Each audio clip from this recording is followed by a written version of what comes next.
स्वागत है चिल्ड्रन आप सबका आपके अपने YouTube channel new quantum classes पर। इससे पहले कि मैं आगे जाऊं, सबसे पहले मैं रिप्रोडक्शन की डेफिनेशन बताना चाहता हूं। Reproduction is a biological process by which new individual organism offsprings are produced from their plant parents. Parents मतलब जो एग्जिस्टिंग है, जो पहले से है। जैसे डॉग से डॉग का रिप्रोडक्शन होने के बाद डॉगी बनेगा, मतलब पपी बनेगा। ह्यूमन बीइंग से बेबी बनेगा, उसका ही रिप्रोडक्शन होगा, उसका ही प्रोडक्शन होगा। अगर हम रिप्रोडक्शन के बारे में बताएं तो ये रिप्रोडक्शन दो टाइप का होता है। एक होता है sexual reproduction, involve the production of special sex cell called gametes and fertilisation. Asexual reproduction, no sex cell produce, no fertilization takes place. It means that asexual reproduction में केवल और केवल सिंगल पेरेंट से नए ऑर्गेनिज्म का reproduction होता है। इसका क्या सेंस हुआ? इसका मतलब ये हुआ कि अमीबा स्प्लिट होकर के दो नए डॉटर अमीबा में कन्वर्ट हो जाता है। This is known as asexual reproduction.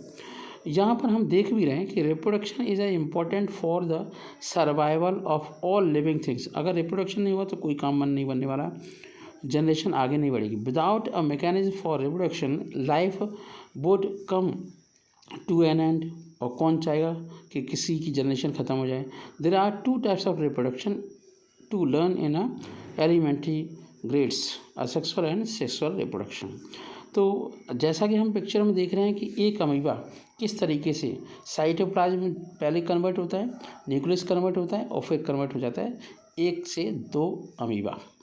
अब 1 से 2 का मतलब क्या हुआ कि पेरेंटल सेल के अंदर पहले न्यूक्लियस डिवाइड होता है, न्यूक्लियस के आसपास साइटोप्लाज्म कलेक्ट हो जाता है।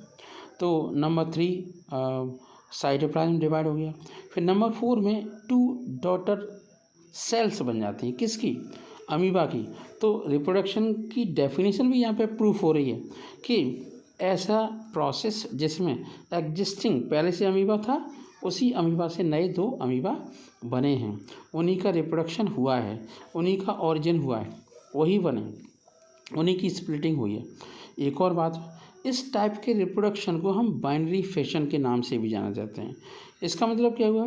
जैसे मान लो क्रोमोसोम्स होते हैं, पहले 2 पार्ट में टूटते हैं और आपका सेल वॉल है, साइटोप्लाज्म है, साइटोप्लाज्म में एक मेम्ब्रेन होती है, पेरेंटल सेल होती है, इसके बाद रिप्लिकेशन होता है किसका? डीएनए का, फिर सेग्रीगेशन होता है डीएनए का, और सेल स्प्लिट होकर के 2 इंडिविजुअल डॉटर सेल्स में कन्वर्ट हो जाती है। अगर हम डिफ्रेंसिएशन देखें बाइनरी फिशन और मल्टीपल फिशन का, तो अभी फिशन की बात कर रहे थे, तो 2 टाइप का हो गया, बाइनरी फिशन और मल्टीपल फिशन। फिशन का मतलब स्प्लिटिंग इनटू 2 और मोर ऑर्गेनिज्म फॉर रिप्रोडक्शन। बाइनरी का मतलब होता है डिवीजन इनटू 2 ऑर्गेनिज्म, ये अमीबा में देखा जाता है। दूसरा मल्टीपल फिशन जो होता है उसमें प्लाज्मोडियम होता है, जैसे आजकल बीमारी चल रही है ना, तो फीमेल मॉस्कीटो जो आपका होता है उसके अंदर, उसकी लार के अंदर प्लाज्मोडियम होता है।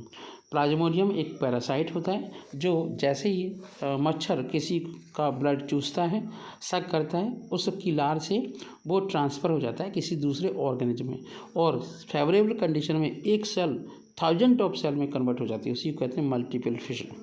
तो ये प्लाज्मोडियम में पाया जाता है। अब मल्टीपल फिशन एक शाइजोन्ट नाम की सेल होती है, उसमें भी पाया जाता है। उसके अंदर बहुत सारे डॉटर न्यूक्लियाई बन जाते हैं।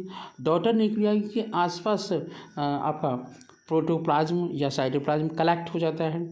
उसके कलेक्शन के तुरंत बाद होता क्या है, जो आपके